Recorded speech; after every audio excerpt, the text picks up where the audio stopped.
Hello and welcome to Brodual. Today we've got 4 mods: Dwarven Dwemer Power Armour, Player Headtracking, Trueflame and the Siren Race. First up is the Dwarven Dwemer Power Armour. The mod adds a new armour set to the game that's based on Dwarven technology. To get the armour you'll need to craft it. There are a few prerequisites to crafting it though. You'll need the Dwarven Smithing perk and the Arcane Blacksmithing perk, as well as having completed the Ancient Knowledge ability quest. So it's pretty difficult to get your hands on the armour set, but it's definitely worth it in the end. As you may expect, the armour is heavier than anything that's currently in the game, and its stats are similar to the stats of Daedric armour. On top of its already high defense, every piece of armour has its own enchantment, ranging from more damage when using bows to increasing your stamina. The armour set itself features glowing orbs around the joints of the armour, as well as in the eyes of the helmet, and it really follows the mechanical style that the Dwemer stick to. It's a great and powerful armour set, and it's very well made. And for today's second mod, we have a very impressive intelligent player head tracking mod. The mod enables head tracking like you see for NPCs, but for your own character, so now you'll face other actors similar to how NPCs do. It's intelligent because of the way it works. It prioritizes different situations to give the best outcome, prioritizing actors who are currently in dialogue with you, and then actors who are currently talking to other NPCs, and then finally actors who are the most straight in front of your character. Also, when moving, the distance at which your character will turn their head is shorter, so you won't be tracking NPCs as you run past them, which makes sense. There are a few slight issues as to be expected with any new mod. One is that if you're running on a slower system, head tracking might not be as responsive as it could be. Also, we noticed sometimes the character would track moving water, but it never prioritised that over an NPC, so it was barely an issue.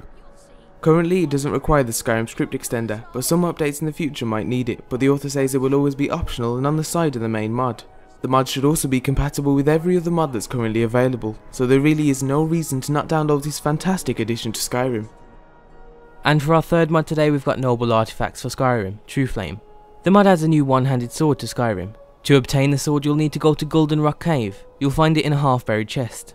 All of the textures that have been used on the sword were created by the mod creator, and they're all extremely high res. You'll notice even the smallest of details on both the hilt and the blade of the sword. Just like the original from Morrowind, the sword comes with an enchantment that deals an extra 30 fire damage, but you can download a version of the sword that doesn't have any enchantments if you want to. Unlike the original, no crafting is involved in getting the sword, but we feel an optional expanded craftable version would make a nice addition to the mod. It's an incredibly well made and detailed sword. It's one of the best one-handed sword mods we've ever seen.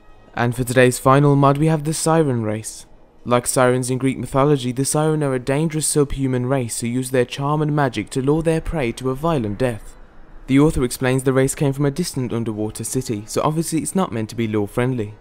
To expand on their appearance, the author has created 10 unique eyes, ranging from a bright blue to a deep black.